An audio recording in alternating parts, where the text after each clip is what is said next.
ስንት ወንጀለኛ ያለ በዚህ ምክንያት ልከሰስ አይገባም እርሱ እግዚአብሔር ራሱ ቀብቶኛልና ልታስቆሙኝ አትችሉም ሲል የክራይስት አርሚ ዓለም አቀፍ ቤተክርስቲያን መስራችና ባለራዕይ የሆነው ነብይ እዩ ጩፋ በድጋሚ ያልተጠበቀ መልእክትን ለካውንስሉ አስተላለፈ። ታዲያ የተፈጠረው ምንድነው የሚለውንም በዝርዝር ይዘናል ታደምጡታላችሁ። በሌላኛው መረጃችን ስለ መጻዩ ጊዜ ጌታ እግዚአብሔር በመድራችን ቀብቶ ባስነሳቸው ሐዋርያትና ነቢያት አንደበት ህዝቡን ሲገስጽና ከጥፋቱ እንዲመለስም መልእክቱን ሲልክ እንመለከታለን። ወደ ዓለም ፍጻሜ እየተንደረደረች የምትገኘው ምድራችንም በየጊዜያቱ ጌታ እግዚአብሔር እንደተናገረው እንደ ቃሉ ሲፈጸም ተመልክተናል። ዛሬም አንቀላፍተው ላሉትም ከእንቅልፋቸው ይነቁ ዘንድ የማንቂያ ደውል ለኢትዮጵያም ተነግሯል። ከዚህ ቀደም የተለያዩ ሀገራዊና ግለሰባዊ መልእክቶችን አስቀድማ የሰማችውን በመናገር የምናውቃት የእግዚአብሔር ሴት ነብይት ሜሮን ድንበሩ አስቸኳይ መልእክትን ከጌታ እግዚአብሔር ዘንድ መቀበሏን ተናግራለች። ነብይቷ የሚሆነውን ያየችውን እጅግ አስደንጋጭ ልብን የሚያረር ተሰምቶ ያልታወቀ ከባድ ወጀብ ይነሳል፣ እግዚአብሔር ጣልቃ ካልገባ ሲሆን ያየሁት ከባድ ነው ስትልም መልእክቷን ተናግራለች። የነብይቷ መልእክትም ልናስደምጣችሁ ወደን ይዘንላችኋል። በቆይታችሁም ከአንደበቷ የምታደምጡ ይሆናል። ህልሙና ኑሮ የሚገናኝበት የጧት ፀሐይ ፍንትው ብሎ ውብና ማራኪ እይታ ያላቸው በቪላ ቤት ዲዛይን የተሰሩ አፓርትመንቶቻችን ከ431 ሺህ ብር ቅድመ ክፍያ ጀምሮ ገዝተው መክፈል ባይችሉ እንኳን ትርፋማ ሆነው የሚሸጡበት ከነ ቤተሰቡ ደስተኛ ሆነው የሚኖሩበት አዲሱ ዲያስፖራ ብሎክ ቁጥር 3 በዓልን ምክንያት በማድረግ በታላቅ ቅናሽ ለሽያጭ ተለቀቀ። እንኳን ደስ አላችሁ። በ8% ቅድመ ክፍያ ቤቱን እየኖሩበት የሚከፍሉት 60% የባንክ ብድር የተመቻቸለት። ምን ይሄ ብቻ! የቪአይፒ ቦታዎቻችን ኮምፓውንዱን ልዩና ተመራጭ ያደርጉታል። ቀድሞ ለተመዘገቡ 20 ሰዎች እንዲሁም በጋራ ለሚገዙ ቤተሰቦች ዳጎስ ያለ ቅናሽ ተደርጓል። 28 ዓመት በላይ ባካበተው ልምድ ግንባታውን በአልሙኒየም ፎርምወርክ ስራ ስለምንጠቀም የመሬት መንቀጥቀጥና መሰል አደጋዎች እንዳያሳስቦ እንዲሁም በተያዘለት ጊዜ ልቅም ጥንቅቅ ብሎ ስለመረከቡ ቅንጣት ያህል እንዳያመነቱ ዲኤምሲ ሪል ስቴት። ለበለጠ መረጃ በ0908543454 ላይ በመደወል ቤቶን ይሸምቱ። ዲኤምሲ ሪል ስቴት። አስቀድመን ወደ ያዝነላችሁ መረጃችን ስናልፍ ሰሞኑን በከተማ ውስጥ የታወቁ ጥሩም መጥፎም መልካምም ክፉም ስም ያላቸው ሁሉ ስሙን እያነሱ ሐሳብ የሚሰጡበት መነጋገሪያ አጀንዳ ሆኖ የከረመው የክራይስት አርሚ ቤተክርስቲያን መስራችና ባለራዕይ በሆነው ነብይ እዩ ጩፋና በኢትዮጵያ ወንጌላዊ አማኞች አብያተ ክርስቲያናት ካውንስል መካከል የቀጠለው አለመግባባት መግለጫ ላይ መግለጫ ቢደረብም እጅግ ብዙ ከቁጥር ያለፉ ማስጠንቀቂያዎች ቢደርሱም ምንም አታመጡም ያለው የክራይስት አርሚ ቤተክርስቲያን መስራችና ባለራዕይ ነብይ እዩ ጩፋ ዛሬም በድጋሚ ለካውንስሉ ማስጠንቀቂያ ሰጥቷል።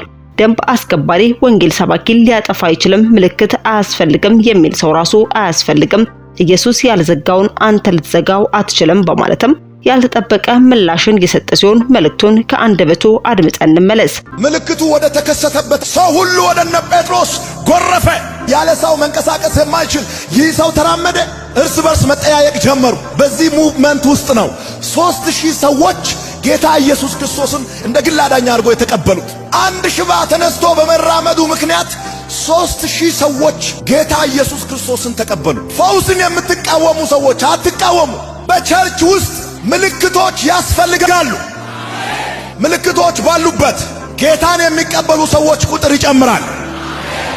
ምልክት አያስፈልግም የሚል ሰው ራሱ አያስፈልግም። በዚህ ዘመን ታምራት አያስፈልግም የሚል ሰው ራሱ አያስፈልግም። ሊሳን አያስፈልግም የሚል ሰው ራሱ አያስፈልግም። ሐዋርያትና ነቢያት አያስፈልጉም የሚሉ ሰዎች ራሳቸው አያስፈልጉም። 5ቱን ኦፊስ ክሬት ያደረገው የናዝሬቱ ኢየሱስ ነው። ኢየሱስ ያልዘጋውን ኦፊስ አንተ መዝጋት አትችልም።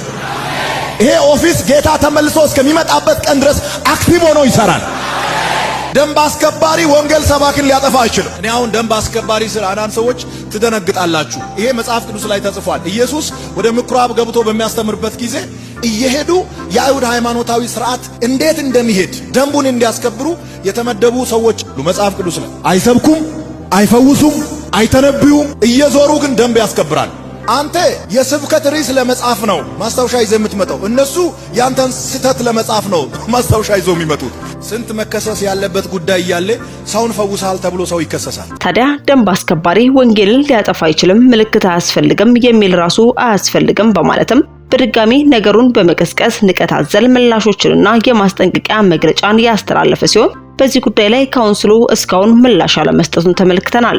ሆኖም ካውንስሉ ይህን ጉዳይ በተመለከተ የሚሰጠው ምላሽ ካለም የምናደርሳችሁ ይሆናል። አስከትለን ወደ ያዝነላችሁ መረጃችን ስናልፍ ስለ መጻዩ ጊዜ ጌታ እግዚአብሔር በምድራችን ቀብቶ ባስነሳቸው ሐዋርያትና ነቢያት አንደበት ሕዝቡን ሲገስጽና ከጥፋቱ እንዲመለስም መልእክቶችን ሲልክ እንመለከታለን። ወደ ዓለም ፍጻሜ እየተንደረደረች የምትገኘው ምድራችንም በየጊዜው ጌታ እግዚአብሔር እንደተናገረው እንደ ቃሉ ሲፈጸም ተመልክተናል። ዛሬም አንቀላፍተው ላሉት ከእንቅልፋቸው ይነቁ ዘንድም የማንቂያ ደወል ለኢትዮጵያም ተነግሯል።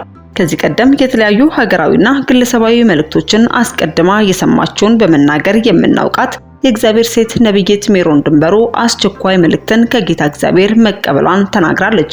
ነብይቷ በደቡብ ክልል አስደንጋጭ የተፈጥሮ አደጋና የፖለቲካ ጦርነት እልቂት የተናገረች ሲሆን የነብይቷ መልእክትም በዚህ አላበቃም።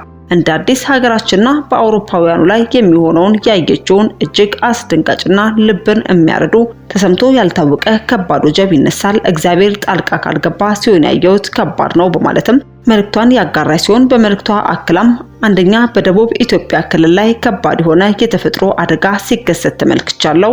ይህ አደጋም በሰው ነፍስና በንብረት ላይም ከፍተኛ የሆነ አደጋን ሲጥልም ተመለከትኩ። ሌላኛው ጌታ ስለ ሳውዝ አፍሪካ አሳየኝ። በሰዎች ሁሉ ፊት ከፍተኛ ድንጋጤ ሆኖ አየው። ይህ የሆነው በፍጹም ልባቸውና ሐሳባቸው በፍጹም ነፍሳቸውም ወደ ሐሳቤና ወደ መንገዴ አልተመለሱምና የሚያስደነግጣቸውን ክፉ ድምጽም ይሰማሉ። አውሮፓውያንም ተጠንቀቁ፣ ከፍተኛ ጨለማ በምድሪቱ ላይ ሲሆን ተመልክቻለሁ። እንዲሁም በኬንያ ላይ ከፍተኛ የሆነ የፖለቲካ ተቃውሞ ሲነሳም ተመለከትኩ። በእነዚህ ጉዳዮች ላይ ጌታ ተናግሮኛል፣ ተግታችሁ ጸልዩ፣ ካልሆነ ግን ከዚህ ባሰ ይገጥማችኋል፣ ተጠንቀቁ ስትልም መልእክቷንም አድርሳናለች። ቀሪ መልእክቶቿ ምን ይሆኑ? ጌታ እግዚአብሔር ኢትዮጵያን ዳግም በተፈጥሮ አደጋ የሚቀጣት ስለምን ይሆን የሚሉትንም ከአንደበቷ እንድታደምጡት ጋበዝን። ሰላም ለእናንተ ይሁን። በዓለም ዙሪያ ያላችሁ ሁላችሁም የክርስቶስ ኢየሱስ ሰላምና ጸጋ ይብዛላችሁ። እህታችሁ ሜሮን ድንበሩ ነኝ። ክብር ሁሉ ለአምላካችን ለእግዚአብሔር ይሁን። ዛሬ ወደ እናንተ ብቅ ያልኩት ከምጸልይበት ከሳውዝ አፍሪካ ከጽዮን ተራራ ላይ ነው። እግዚአብሔር ባሳየኝ ራእዮች ሁላችንም በትጋት አብረን በእግዚአብሔር ፊት እንድንጸልይ ስል ያዩዋቸውን መልእክቶች ወደ እናንተ ይዤ ብቅ ብያለሁ።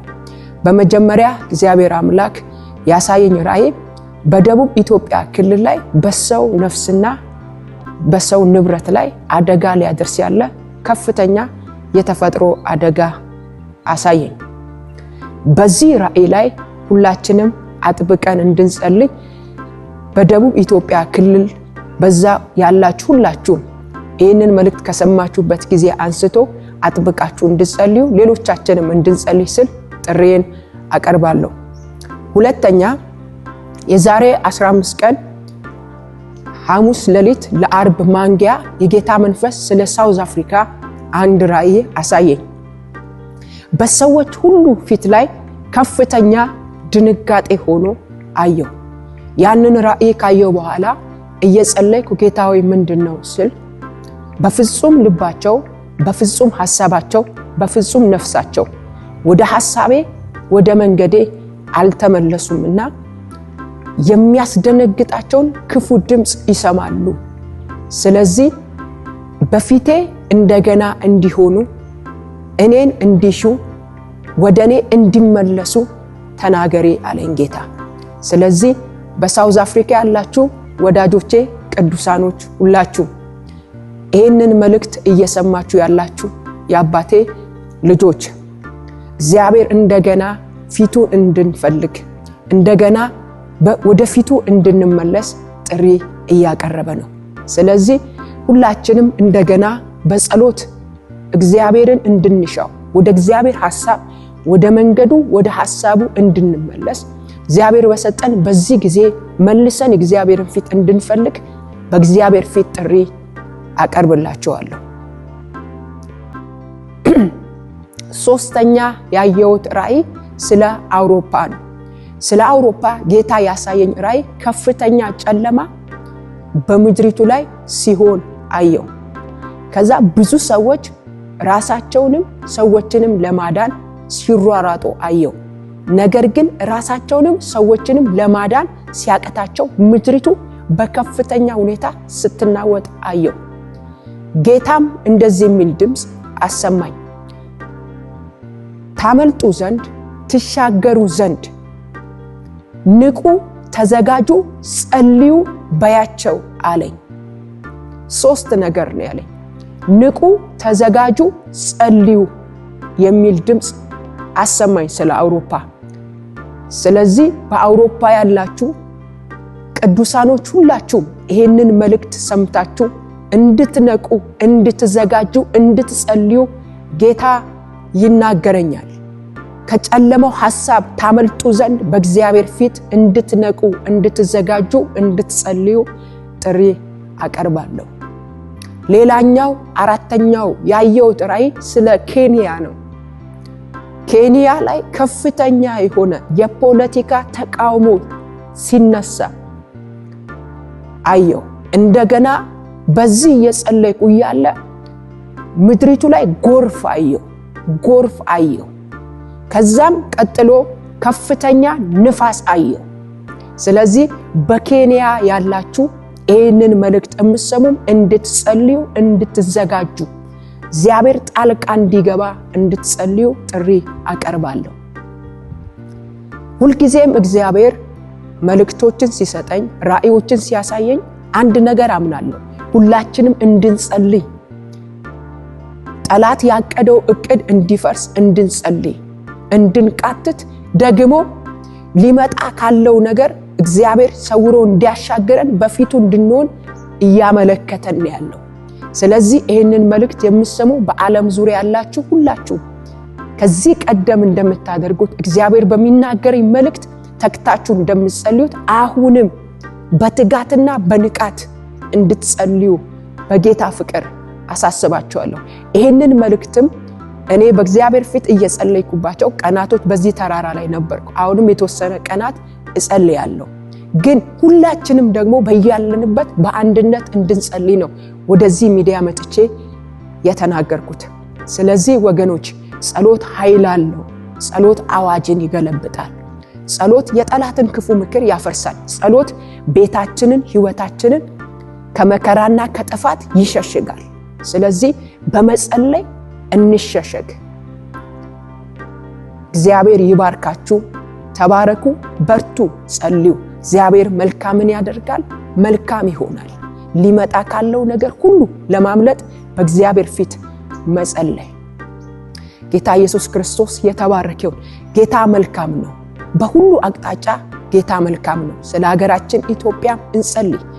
ለሀገራችን ኢትዮጵያ እግዚአብሔር ሰላምን፣ እረፍትን እንዲጨምር ሁል ጊዜ እንጸልያለን።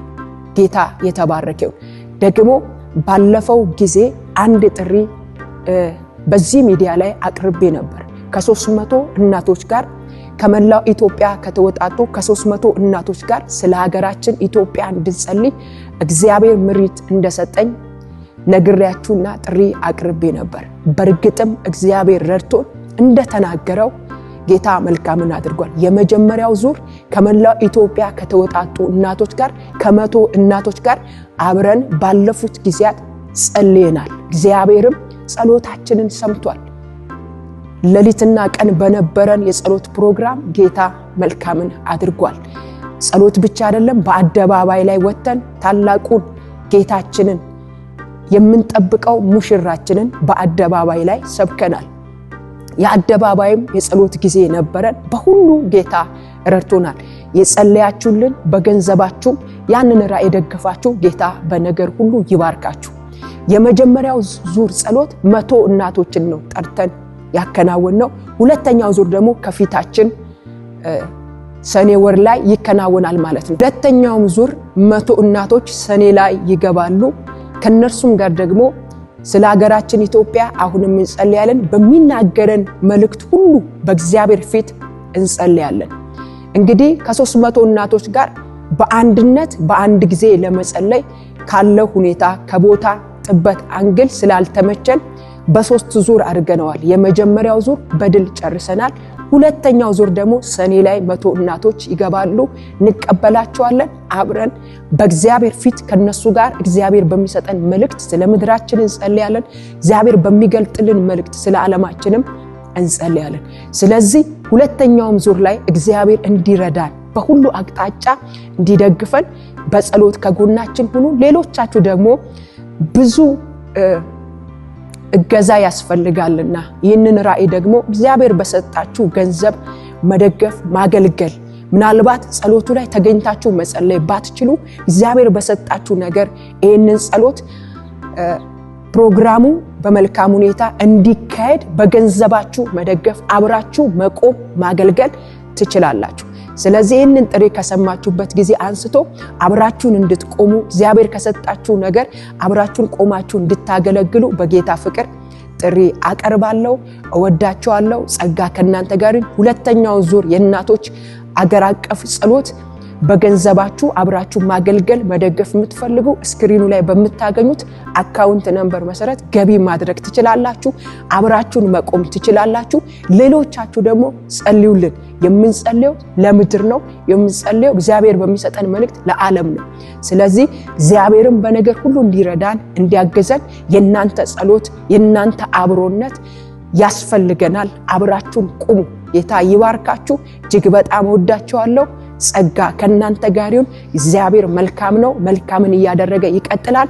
አገራችንን ኢትዮጵያ በሰላም በእረፍት ይባርክልን። እወዳችኋለሁ። ተባረኩ። እግዚአብሔር በሰጠን መልእክት አጥብቃችሁ ጸልዩ። ጌታ መልካምን ያደርጋል። ተባረኩልኝ። ህልሙና ኑሮ የሚገናኝበት የጧት ፀሐይ ፍንትው ብሎ ውብና ማራኪ እይታ ያላቸው በቪላ ቤት ዲዛይን የተሰሩ አፓርትመንቶቻችን ከ431 ሺህ ብር ቅድመ ክፍያ ጀምሮ ገዝተው መክፈል ባይችሉ እንኳን ትርፋማ ሆነው የሚሸጡበት ከነ ቤተሰቡ ደስተኛ ሆነው የሚኖሩበት አዲሱ ዲያስፖራ ብሎክ ቁጥር 3 በዓልን ምክንያት በማድረግ በታላቅ ቅናሽ ለሽያጭ ተለቀቀ። እንኳን ደስ አላችሁ። በ8% ቅድመ ክፍያ ቤቱን እየኖሩበት የሚከፍሉት 60% የባንክ ብድር የተመቻቸለት። ምን ይሄ ብቻ! የቪአይፒ ቦታዎቻችን ኮምፓውንዱን ልዩና ተመራጭ ያደርጉታል። ቀድሞ ለተመዘገቡ 20 ሰዎች እንዲሁም በጋራ ለሚገዙ ቤተሰቦች ዳጎስ ያለ ቅናሽ ተደርጓል። 28 ዓመት በላይ ባካበተው ልምድ ግንባታውን በአልሙኒየም ፎርምወርክ ስራ ስለምንጠቀም የመሬት መንቀጥቀጥና መሰል አደጋዎች እንዳያሳስቦ እንዲሁም በተያዘለት ጊዜ ልቅም ጥንቅቅ ብሎ ስለመረከቡ ቅንጣት ያህል እንዳያመነቱ ዲኤምሲ ሪል ስቴት። ለበለጠ መረጃ በ0908543454 ላይ በመደወል ቤቶን ይሸምቱ። ዲኤምሲ ሪል ስቴት። ውድ የሻሎም ቲዩብ አድማጭና ተመልካቾቻችን ለሰዓቱ ያዝንላችሁ መረጃ ያደመጣችሁትን ይመስል ነበር። በሌላ አዳዲስ መረጃዎች እስከምንገናኝ መልካም ቆይታ